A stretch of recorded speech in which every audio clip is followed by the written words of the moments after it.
عزیز دوستوں و ساتھیوں، السلام علیکم ورحمۃ اللہ وبرکاتہ۔ آج ہم ہندوستان کے وہ عظیم قائد، حیدرآباد کے ایک نڈر قیادت علی جناب الحاج سلطان صلاح الدین اویسی علیہ رحمہ کی 9ویں برسی پر ہم تمام خراج عقیدت پیش کرنے کے لیے یہ جمع ہوئے ہیں۔ ایک ایسی قیادت کو خراج عقیدت پیش کرنے کے لیے یہاں مجلس اتحاد المسلمین کے تمام جیالے موجود ہیں۔ اس عظیم قیادت کو ہم خراج عقیدت پیش کر رہے ہیں جس وقت مسلمان قسمہ پرسی کے عالم میں تھا، شہر حیدرآباد میں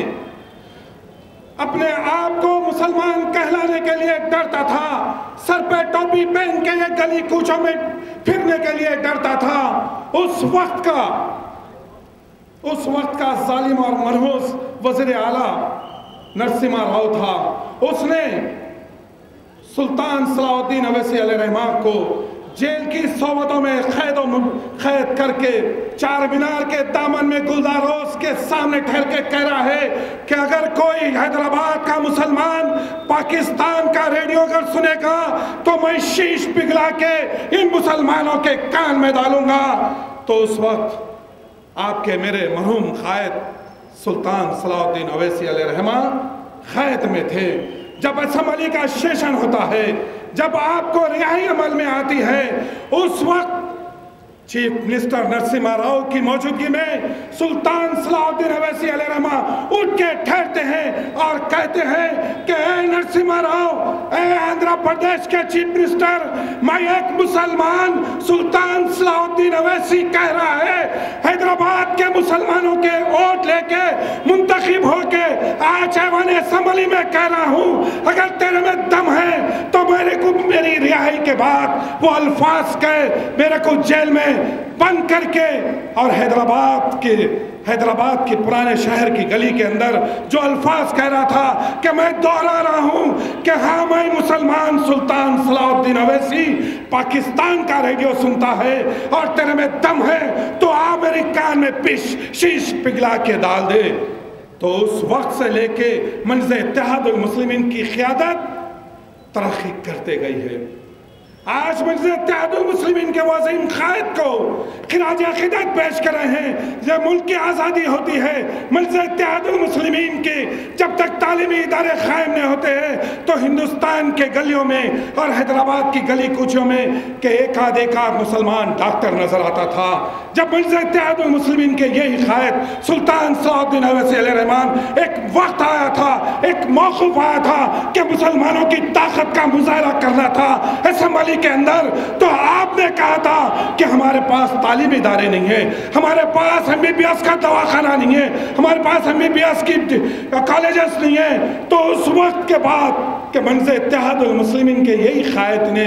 ایک دواخانہ بنایا ہے اور MBBS کالج کا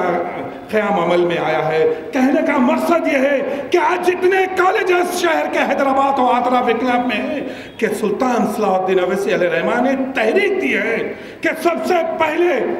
جب مجلس اتحاد المسلمین کا دکن میڈیکل کالج کا قیام عمل میں آیا ہے، اس کے بعد سے آج تک ہزاروں مسلمان ڈاکٹر بن کے اس ملک میں بیرون ملک میں خدمت انجام دے رہے ہیں اور مجلس اتحاد المسلمین کا اور حیدرآباد کا نام روشن کر رہے ہیں۔ میں اپنی متقرر کو مختصر کرتے ہوئے میں آپ سے گزارش کر رہا ہوں، شہر حیدرآباد کے حالات دیکھیے، آپ پہلے سے زیادہ مجلس اتحاد المسلمین کی موجودہ قیادت کو مضبوط کرنا ہوگا۔ آج ہندوستان کی تمام ہندو واہنی کی طاقتیں، ہندوستان کی موجودہ BJP کی حکومت، ہندوستان کی بجرنگ دل کی طاقتیں، شیو سینا کی طاقتیں، تمام فرقہ پرست مشنری، آج ان کا مقصد یہ ہے کہ مجلس اتحاد المسلمین کی قیادت کو کمزور کرے۔ مگر حیدرآباد کے غیور نوجوانوں، حیدرآباد کی میری مائیں بہنیں، پردہ نشین مائیں بہنوں سے کہہ رہا ہوں، اور جتنے موجود ہیں اور جو لوگ سن رہے ہیں، میں ان سے کہہ رہا ہوں پہلے سے زیادہ مجلس اتحاد المسلمین سے وابستگی کا ثبوت دینا ہوگا۔ میں ایک شعر کہتے ہوئے میں اپنی تقریر کو ختم کرتا ہوں۔ ہاں، ہندوستان کے اگر مختلف ریاستوں میں اگر ہم نظر دوڑائیں گے تو پتہ چلتا ہے کہ ہمارا قتل و غارت گری ہو رہی ہے۔ راجستھان میں ہمارا قتل کیا جا رہا ہے، اتر پردیش میں ہمارا قتل کیا جا رہا ہے، تو بہار میں ہمارا قتل کیا جا رہا ہے، تو مالیگاؤں کے مسلمانوں کو مارا جا رہا ہے۔ کہنے کا مقصد یہ ہے کہ تمام لوگ آج ہمارے کو ختم کرنے کے لیے تلے ہوئے ہیں، تو آج کا موقف یہ ہے کہ تمام پہلے سے زیادہ متحد اور منظم ہونا، کہ میں شیر ان ظالم طاقتوں کے نظر کر رہا ہوں، ہندو واہنی بجرنگ دل، بی جے پی اور RSS اور موجودہ حکومت بی جے پی کے ان جلادوں کی نظر میرا شعر ہے کہ جب تک رہے گی جان یہ کہتے رہیں گے ہم، جب تک رہے گی جان یہ کہتے رہیں گے ہم، اللہ کے رسول کا پیغام زندہ باد، اللہ کے رسول کا پیغام زندہ باد۔ تو کیا ہمیں مٹائے گا گجرات کے قاتل، تو کیا ہمیں مٹائے گا گجرات کے قاتل؟ چھاتی پہ چڑھ کر بولیں گے اسلام زندہ باد، اسلام زندہ باد، اسلام زندہ باد۔ شکریہ، خدا۔